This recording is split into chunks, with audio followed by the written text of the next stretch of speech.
Video বন্ধ কর, video বন্ধ কর। আমার ফোনে ভিডিও, আমার ভিডিও বন্ধ কর তুই। তুমি বলার কি? ভিডিও বন্ধ কর, তুমি বলার ভিডিও বন্ধ কর, তুমি বলার কি? ভিডিও বন্ধ কর। বেশি বাড়া তাম তাম যখন আমরা আইসি নাদনঘাট গেলাম কিছু দুষ্কৃতীদের বিষয়ে অভিযোগ জানানোর জন্য এবং তাদের যে খুনের যে হুমকি বা খুন করার যে তাদের যে ইচ্ছাকৃত মনোভাব সেই বিষয়ে জানানোর জন্য গিয়েছিলাম, তখন আইসি শুনে বলছে যে এখনো তো খুন হওনি।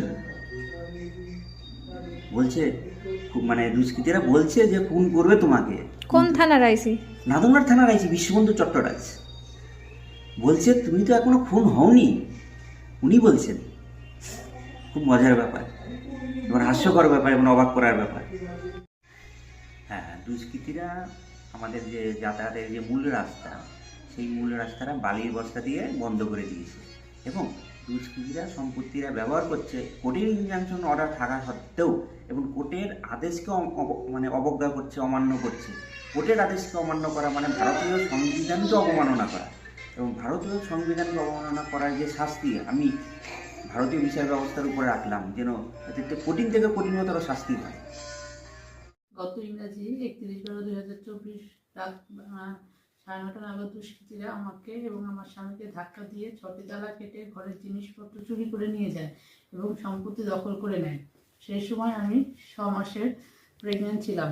ধাক্কা দেওয়ার ফলে আমার গর্ভে থাকা বাচ্চা এবং আমার শারীরিক অবস্থার গুরুতর অবনতি হতে থাকে এবং পরবর্তীতে আমার প্রিম্যাচিউর বেবি হয়। সেই বাচ্চাটি বর্তমানে চিকিৎসার অধীন আছে এবং তার জন্য অনেক আর্থিক ক্ষতি হয়। সেই রাত 12:30 নাগাদ আমার স্বামী থানায় গিয়ে প্রমাণ সমেত সমস্ত ঘটনা বলে পুলিশ সেই রাত থেকে আজ পর্যন্ত দুষ্কৃতীদের বিরুদ্ধে কোনো রকম ব্যবস্থা নেয়নি। আপনারা দেখছেন আদর্শ তিতুমির পত্রিকার সঙ্গে রয়েছি আমি ধৃতরাষ্ট্র।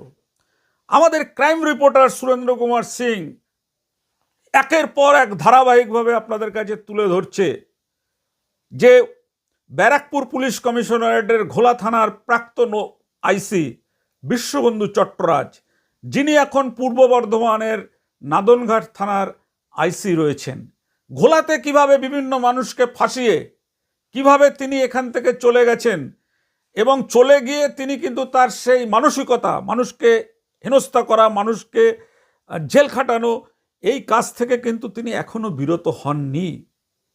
এটা কিন্তু আমাদের কথা নয়, এটা কিন্তু আমাদের কথা নয়, তথ্যপঞ্জি বলছে, তথ্যপঞ্জি বলছে। আপনারা এর আগে নাদনঘাটের সমস্ত খবরগুলো দেখেছেন, আপনারা যে লাখ লাখ মানুষ সেই খবর দেখছেন।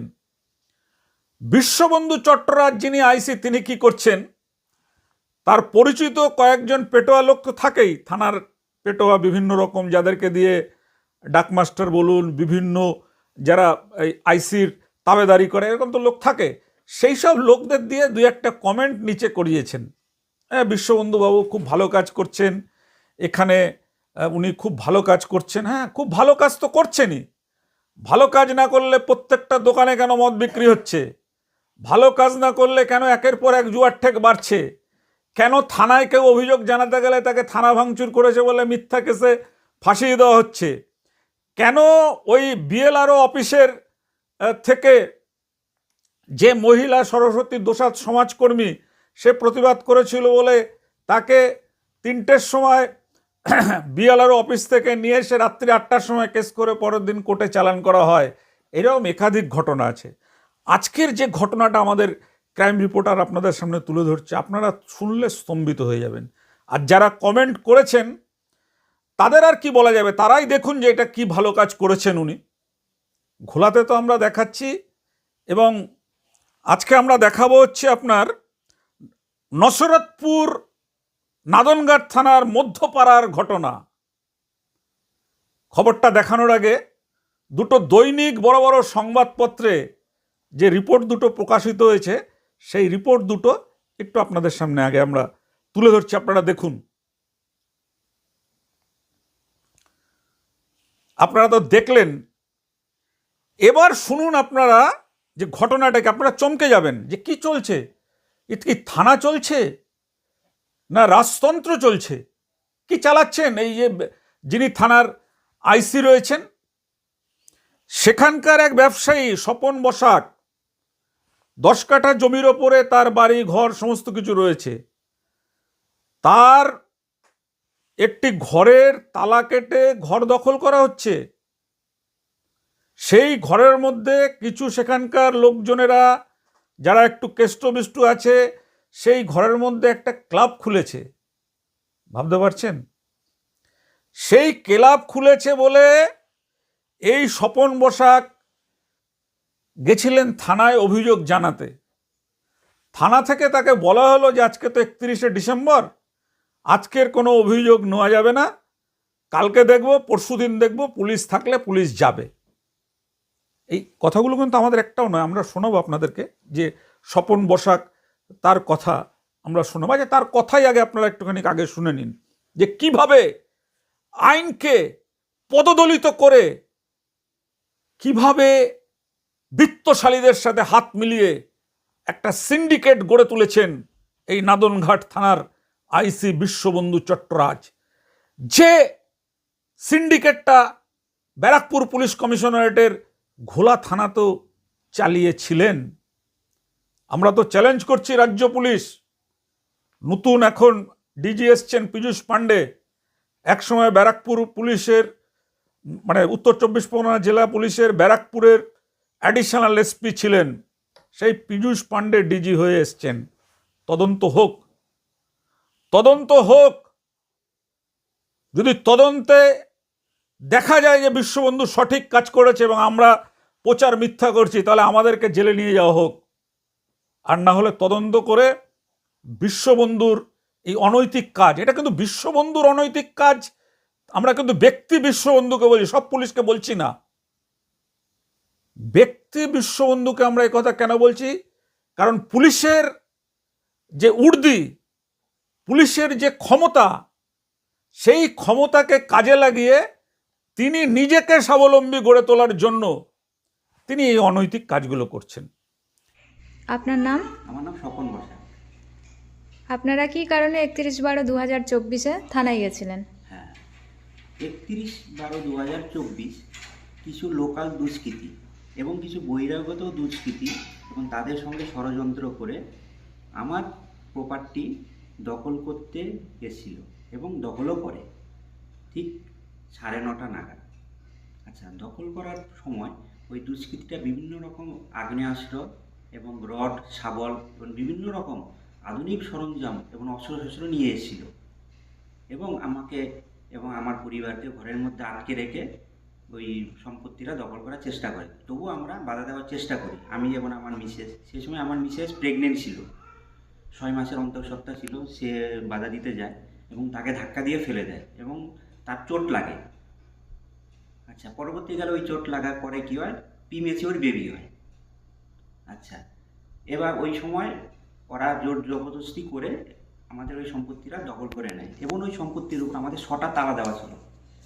6টা তালা কীভাবে কেটেছে এবং সেটা মানে এক প্রকার মানে ডাকাতি, যেরকম আমরা ছোটোবেলায় পড়েছি যে বাড়িতে ডাকাত হলে কী হয়, এবং সেটা যে আমাদের চোখ মানে চাক্ষুষ দেখলাম যে ডাকাতি কিভাবে করে। 6টা তালা একদম ওপেন কাটছে। আমরা বাধা দেওয়ার চেষ্টা করি যে কী ব্যাপার, তোরা তালা কাটছিস কেন? বলছে আমাদের এই জায়গাটা আমরা আড্ডাস্থল বানাবো, আমরা আমাদের এখানে মদ, জুয়া, বিভিন্ন রকমের অসামাজিক কার্যকলাপ এরা করবে। এবং ওই জায়গাটা কি করলো, ওই 6টা তালা কেটে ওই সম্পত্তিরা ওরা দখল করলো। তখন আমরা রাত্রি, মিসেস ওই সময় চোট পেয়েছিল এবং মিসেসকে আমরা চিকিৎসা করে সাময়িকভাবে সুস্থ করে, এবং আমি ঠিক রাত 12:30 নাগাদ, এখন আমার দাদা গিয়েছিল এবং আমার এক রিলেটিভ গিয়েছিল, রাত্রি 12:30 নাগাদ আমরা নাদনঘাট আইসিতে যাই এবং খুব রিস্কির সঙ্গে যাই, যেহেতু আমাদের বাড়িটা পুরো ঘেরাও করে রেখেছিল এবং বাড়িতে থেকে বেরোতে দেবে না। বেরোতে দিকেই বলছে আগ্নেয়াস্ত্র দিয়ে গুলি করে দেবে, মানে থানায় যেতে দেবে না, অভিযোগ জানাতে দেবে না ওই দুষ্কৃতীগুলো। আচ্ছা, তখন আমরা কি করলাম, তবুও জীবনে রিস্ক নিয়ে আমরা রাত্রি 12:30টার সময় নাদনঘাট থানায় গেলাম।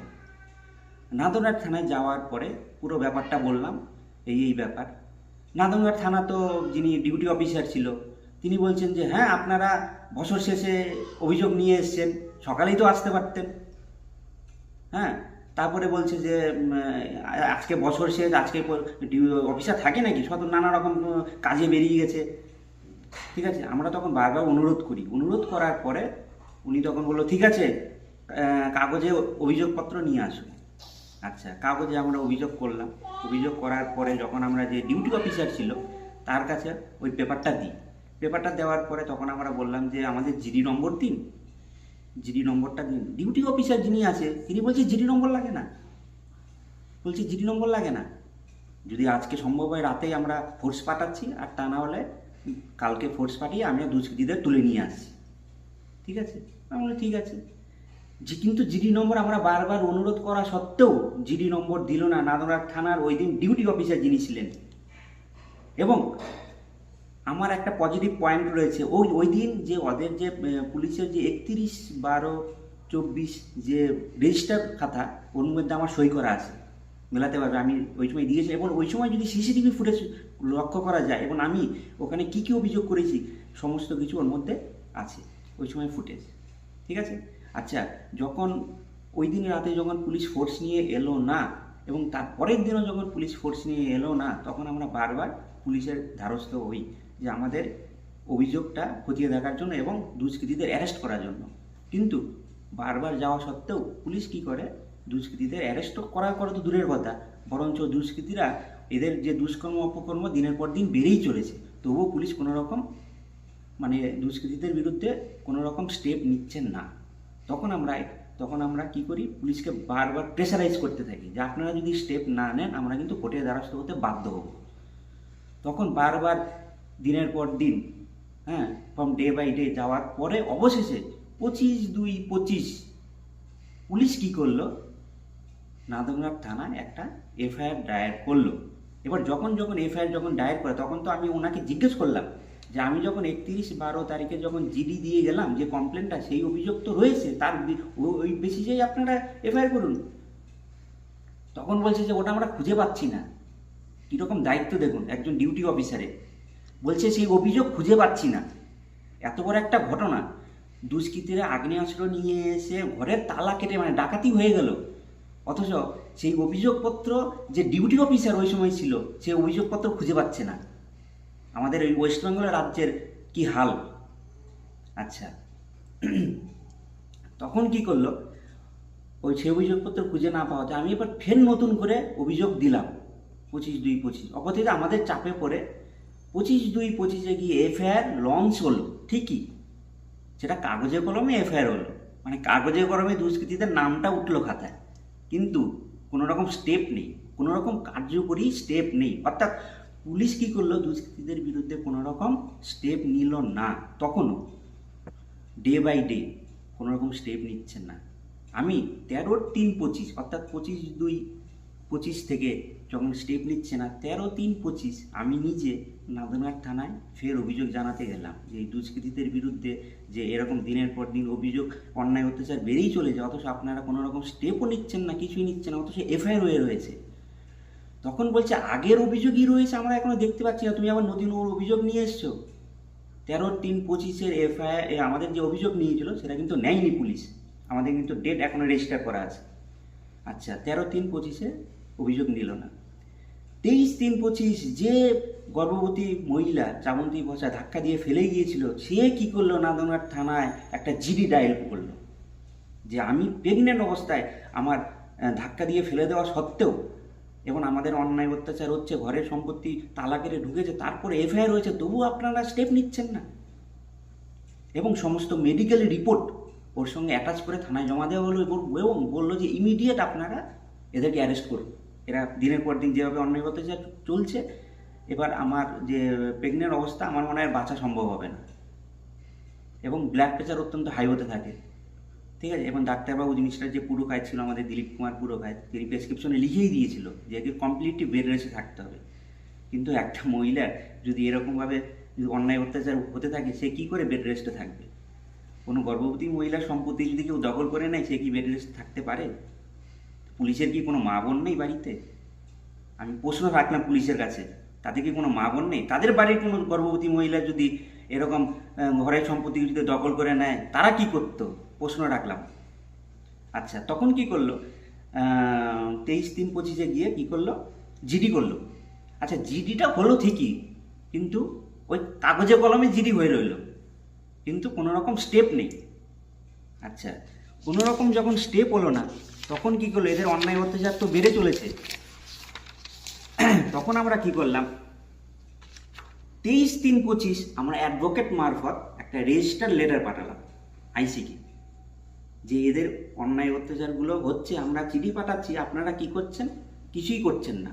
এবং যে ঘরের যে জিনিসপত্রগুলো এরা চুরি করে নিয়ে গিয়েছিল, 2টো মোবাইল ফোন নষ্ট করেছে, হ্যাঁ, আমাদের যে ঘরের জিনিসপত্র, কাঁসার বাসনপত্র ছিল এবং বিভিন্ন রকমের যে জিনিসপত্র এরা চুরি করে নিয়ে গিয়েছিল, তার এস্টিমেট আমরা দিলাম 78,378 টাকা এদের ড্যামারেজ করেছে। এবং আমরা বিভিন্ন রকমভাবে পুলিশকে জানালাম যে এদের অন্যায় অত্যাচারের কথা, তাও কোনো রকম পুলিশ স্টেপ নিল না। আইসিকে চিঠি করলাম যে আপনাকে তো আমরা 23 দিনে চিঠি করেছিলাম যে স্টেপ নেওয়ার জন্য, আপনি একটা স্টেপ নিন, কিন্তু কোনো রকম স্টেপ নিল না। সেটাকে ফরওয়ার্ড করার জন্য আমরা ওনাকে চিঠি করলাম, এবং সেই চিঠিগুলো আমরা ফরওয়ার্ড করলাম chief minister Mamata Banerjee, mister Swapan Debnath local MLA, DM, SP Purba Bardhaman, এবং ওমেন কমিশন আমাদের আইসি নাদনঘাট, এবং station manager electric supply of Samudragarh. এরা কি করছে, ওই সম্পত্তির উপরে, আমি তো লাইন কেটে দিয়েছি, এবার ওই সম্পত্তির উপরে কি করছে, বেআইনি ইলিগেল ইলেকট্রিক লাইন নিচ্ছে। কার কাছ থেকে ইলেকট্রিক লাইন নিচ্ছে তার নামটা বলছি, mister Bhajan Basak son of Mahadev Basak, mister Bhajan Basak son of Mahadev Basak, ঠিক আছে। যে অন্যায় সহে আর যে অন্যায় করে দুজনেই সমদোষী। মিস্টার ভজন বসাক অন্যায় করেনি, কিন্তু অন্যায় সইছে, সেই অন্যায় করতে সাহায্য করছে। সে আবার কি করছে, ওনার বাড়ি থেকে ইলেকট্রিক লাইন দিচ্ছে দুষ্কৃতীদের, যে আমি বা তুমি ভাই ইলেকট্রিক লাইন ব্যবহার করো। ওই সম্পত্তির উপর কি করছে, ইলিগেল ইলেকট্রিক লাইন নিয়ে ব্যবহার করছে দুষ্কৃতীরা। স্বপন বসাককে, আপনারা তো স্বপন বসাকের কথা শুনলেন। এই স্বপন বসাককে কলকাতা হাইকোর্টে একটা রিট পিটিশন করেছেন, এবং সেই রিট পিটিশন করার পরে তিনি থানায় গেছিলেন। সেখান থেকে ওই বিশ্বন্দু বন্ধুবাবু থানা ঘর থেকে বেরিয়ে এসে বলছেন, এই লোকটার কোনো কেস দেবে না, এই লোকটাকে চিনে রাখো, এই পুলিশের বিরুদ্ধে, আমাদের বিরুদ্ধে কলকাতা হাইকোর্টে রিট করেছেন। এবং এও তিনি বলেন, দেখি কি করে আপনি যেতেন, আমি একজন আইনজ্ঞ। আইনজ্ঞ, যদি আইনজ্ঞই আপনি হন, তাহলে ঘোলা থানা এলাকার আপনি যে মানুষগুলোকে মিথ্যা থানা ভাঙচুরের কেস দিয়ে গেছিলেন, সেই কেসগুলোতে কেন কোনো সিসিটিভির ফুটেজ নেই? কেন আপনার থানার কোন চেয়ার টেবিল ভাঙচুর হয়েছে তার কোনো রিপোর্ট ছাড়া আপনি কেন চার্জশিট পেশ করলেন? আপনি যদি একেবারে এতই ভালো মানুষ হন। এখন নিজেকে ভালো করার জন্য তিনি আমরা দেখিয়েছিলাম ঝাড় দিচ্ছেন থানা, আপনাদের দেখিয়েছিলাম হাসপাতালের ঘাস কাটছে, ফুলের চাষ করছে, এগুলো তো আমরা দেখিয়েছিলাম। কিন্তু এইগুলো তো একজন মানুষের ভালো হতে গেলে এই কাজগুলো তার লাগে পাশাপাশি। কিন্তু সবচাইতে যেটা বড় অন্যায় অপরাধ, সেটা হচ্ছে কোনো মানুষ অপরাধ করলো না, তাকে মিথ্যা কেসে ফাঁসিয়ে যারা অপরাধীদের সাথে হাত মিলিয়ে মোটা অঙ্কের টাকা নিয়ে তারপর তাদেরকে জেলে পাঠানো, এটা কি ঠিক? আমরা পুলিশ বিভাগকেই বলছি, এটা কি ঠিক? তাকে সরাসরি থানায় যাওয়ার পরে একজন থানার আইসি কি করে বলতে পারেন যে হাইকোর্টে মামলা করেছেন তো জিততে পারবেন না? কি করে জানলেন কলকাতা হাইকোর্টে মামলা রয়েছে? ওনার যে জমি, সেই জমির মধ্যে ইনজাংশন রয়েছেন সিভিল কোর্টের ইনজাংশন থাকার পরেও কিভাবে সেই জমি অন্য লোক দখল করে, আমরা সেটাও দেখাবো কিভাবে সেই জমিটা দখল করেন। জমিটা দখল করেছেন, দখল করার পরে যখন অভিযোগ করতে গেলেন, তখন এই স্বপন বসাককেই অ্যারেস্ট করা হলো। যার বাড়ি, যার জমিতে সব কাগজ আছে, সেই সমস্ত কিচ্ছু মান্যতা না দিয়ে স্বপন বসাককে অ্যারেস্ট করা হলো। এটাকে আমরা মনে করি চরমতম অন্যায়। দেখুন, পূর্ব বর্ধমান জেলার যিনি এসপি আছেন, আমরা জানি খুব ভালো মানুষ। আমরা এটা ভাবছি যে এখনো পর্যন্ত কেন এই বিশ্ববন্ধুর বিরুদ্ধে কঠোর পদক্ষেপ, খুচখাচ পদক্ষেপে কাজ হবে না। ওই বুদবুদ থানার ওসি আপনারা দেখেছেন যে তার ইডিতে তাকে যখন তদন্ত করে কোটি কোটি টাকা উদ্ধার হয়েছে, কোটি কোটি টাকার সম্পত্তি উদ্ধার হয়েছে। সেই রকম এই বিশ্ববন্ধু বাবুর যদি ক্ষেত্রে তদন্ত করা হয়, মুর্শিদাবাদের এর আগে যেখানে যেখানে ছিলেন সেখানে গরু পাচারকারীদের সঙ্গে তার কেমন সম্পর্ক ছিল জানতে হবে। গরু পাচারকারীদের সাথে তার কেমন, উনি খুব কৌশলে কাজ করেন যাতে ওনাকে কেউ না ধরতে পারে। ওই যে একটা কথায় আছে না, আমার যেমন বেনি তেমনি রবে, জলে নামবো বেনি ভেজাবো না, উনিও ঠিক তাই করেন। একজন গরু পাচারকারী বা 10 জন গরু পাচারকারীর থেকে টাকা নিয়ে দুজনের নামে এফআইআর করে ওই এফআইআরটা চাপিয়ে রাখছে, যেটা ঘোলা থানায় করেছিলেন, চাপিয়ে রাখছে। এবার যখন ওই গরু পাচার নিয়ে কথা উঠছে বা উপর লেভেলে পুলিশ লেভেলে চিঠি দিচ্ছেন, তখন তিনি ওই এফআইআর দুটো পাঠিয়ে দিচ্ছেন যে গরু পাচারকারীদের বিরুদ্ধে এফআইআর করা হয়েছে। আমাদের ক্রাইম রিপোর্টার সুরেন্দ্র কুমার সিং খুব খাটছেন এই বিশ্ববন্ধুর কোথায় কে আছেন। কারণ দেখুন, সাংবাদিকতা করা কেন? যদি একটা পুলিশ অফিসার 2 নম্বরই কাজ করে, সাধারণ মানুষকে জেলে পাঠায়, নিজের সম্পত্তি বৃদ্ধি করে, দুর্নীতি করে সিন্ডিকেট চক্রের মাধ্যমে বিপুল সম্পত্তির মালিক হয়ে যান, সেটা তুলে ধরার দায়িত্ব কিন্তু একজন সাংবাদিকের। সেই সাংবাদিককে যত চেষ্টাই করুক না কেন তাকে দমানোর জন্য, এটা বিশ্ববন্ধু বাবুর বোঝা উচিত। তার গায়ে যে পুলিশের পোশাকটা রয়েছে, উর্দিটা রয়েছে, 60 বছরে উর্দিটা খুলে ওনাকে দিয়ে দিতে হবে পুলিশ বিভাগকে, অবসর নেবেন। কিন্তু আমাদের সুরেন্দ্র কুমার সিং বা যারা সাংবাদিক রয়েছে, তাদের কলমের কালিটা কিন্তু মৃত্যুর আগের দিন পর্যন্ত থাকবে, তাদের ক্যামেরার ব্যাটারিটা কিন্তু মৃত্যুর আগের দিন পর্যন্ত থাকবে, এবং তার যত 2 নম্বরই কাজ আছে সব কাজকে আপনাদের সামনে আমরা এক এক করে তুলে রাখব। আর এটা জেনে রাখবেন, আদর্শ তিতুমির পত্রিকা কিন্তু কোনো বাবুদের কাছে লেজুর বাঁধা নয়। সত্য প্রতিষ্ঠার জন্য আমাদের লড়াই। এখানে এই স্বপন বসাক, তাকে সরাসরি এমন চাপের মধ্যে রাখা হয়েছে, এবং যে ঘরটার মধ্যে মামলা চলছে, যে জমিটার ওপরে ইনজাংশন রয়েছে, সেই ঘর জবরদখল করে ওখানে যে মন্ত্রী আছেন, কুটির শিল্পের মন্ত্রী স্বপন দেবনাথ, খুব ভালো মানুষ হিসাবে আমরা তাকে জানি, রাজ্যের মানুষ হয়তো জানেন, কিন্তু তিনি নাদনঘাট বা নসরতপুর এলাকায় তার ভূমিকা নিয়েও প্রশ্ন উঠছে। কেমন প্রশ্ন উঠছে? এই যে ঘরটাতে দেখা যাচ্ছে আদালত থেকে ইনজাংশন রয়েছে যে স্বপন বসাকের পক্ষে, সেই ঘরটায় যখন ফুল মালা দিয়ে উদ্বোধন করা হয়, তখন কিন্তু মন্ত্রীকে দেখা যাচ্ছে, মন্ত্রীর ছবি, মন্ত্রী পিছনে রয়েছেন। তাহলে আমরা কি বুঝব? যে আমাদের রাজ্যের একজন ভালো মন্ত্রী, তিনি একটা ওই স্বপন বসাককে বললেন যে পুলিশ গিয়ে ধরবে, তারপরে তিনি ওখানে ফিতে কাটতে উদ্বোধন করতে চলে গেলেন। তাহলে সেখানে কি হবে? আমরা অপেক্ষা করছি যে বিশ্ববন্ধু চট্টরাজের বিরুদ্ধে কলকাতা হাইকোর্টে মামলা করেছেন স্বপন বসাক, তার উপর যে অত্যাচার হয়েছে, তার স্ত্রীর গর্ভবতী ছিলেন, সেই গর্ভবতী তাকে গর্ভপাত হয়ে গেছে তা এই দুষ্কৃতীদের মার ধরে। এই সমস্ত ঘটনাটাই যেটুকু আপনারা শোনেননি, সেটুকু আমরা স্বপন বসাক কি বলছেন আমাদের প্রতিবেদকের কাছে, সেটা আমরা তুলে ধরছি। বাকি অংশটা আপনাদের দেখতে হলে অবশ্যই আমাদের চ্যানেলটাকে সাবস্ক্রাইব করে রাখুন। আমাদের যে এই ধর্মযুদ্ধ চলছে, এই ধর্মযুদ্ধে আমরা সত্যের পক্ষে, ন্যায়ের পক্ষে, সত্য প্রতিষ্ঠার জন্য আমাদের লড়াই, সেই লড়াই থেকে আমাদের কেউ এক চুলো সরাতে পারবে না।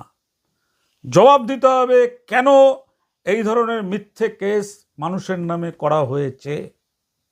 আর একটা জিনিস মনে রাখবেন, শেষ করব এই কথাটা বলে, যারা আমাদের জুডিশিয়ারির সঙ্গে যুক্ত রয়েছেন, সেটা পুলিশের ভূমিকাটা বিরাট।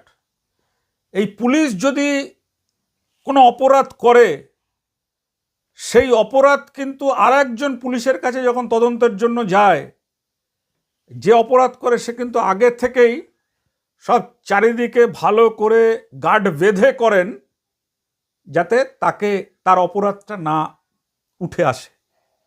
কিন্তু আমরা তো তিতুমির, আমাদের তদন্ত তো আপনারা জানেন, আমরা সেই তদন্ত করেই তুলে ধরছি। আর নাদনঘাটে যে সমস্ত পুলিশ কর্মীরা চাকরি করেন, আপনারা জেনে রাখবেন, আপনাদের সঙ্গে আমাদের কোনো লড়াই নেই। কারণ আপনারাও আমাদের ঘরের ছেলের মতনই কাজ করছেন মানুষকে সহযোগিতা করার জন্য। কিন্তু যেখানে ক্যাপ্টেনই একটু ক্যাপ্টেনই যখন সিন্ডিকেটের সঙ্গে থাকে, তখন কিন্তু আপনাদেরও কিছু করার নেই, আমরা এটা বুঝতে পারছি। সেই জন্যে আমরা তুলে ধরছি আজকে যে দেখুন কিভাবে নাদনঘাট থানা এলাকার নসরতপুরে একজনের জমি দখল করে কিভাবে তারপর তাকে জেলে পাঠানোর কৌশল হলো। সমস্ত ঘটনাটা আপনাদের কাছে আমরা তুলে ধরছি। পরের ঘটনাটা যদি আপনারা জানতে চান, আরও চমকপ্রদ ঘটনা, যে একজন পুলিশ, তার কাছে আইপিসি বা বিএনএসএস এখন যেটা আছে, সেই ধারাগুলো তার কাছে রয়েছে বলে সেই ক্ষমতার অপব্যবহার করে কিভাবে নিরীহ মানুষদের মিথ্যা মামলায় ফাঁসায়। আমাদের কাছে এটা চ্যালেঞ্জ রইল, আদর্শ তিতুমির পত্রিকার কাছে আমরা চ্যালেঞ্জ নিলাম যে এই বিশ্ববন্ধু চট্টরাজকে আমরা সংশোধিত করবই, যে তিনি যাতে কোনো মিথ্যা কেস কোনো মানুষের নামে না দিতে পারেন। এবং আরও খবর আছে, সেগুলো আপনারা জানতে হলে আমাদের চ্যানেলটাকে সাবস্ক্রাইব করে রাখুন। ঠিক আছে, সাবস্ক্রাইব করে রাখুন। আমাদের ক্রাইম রিপোর্টার সুরেন্দ্র কুমার সিং, তিনি কিন্তু একেবারে সমস্ত জায়গায় ঘুরে ঘুরে সংগ্রহ করছে, এবং আমরা যা কথা বলছি তথ্যের ওপর দাঁড়িয়ে। দেখুন আজকের সেই খবর।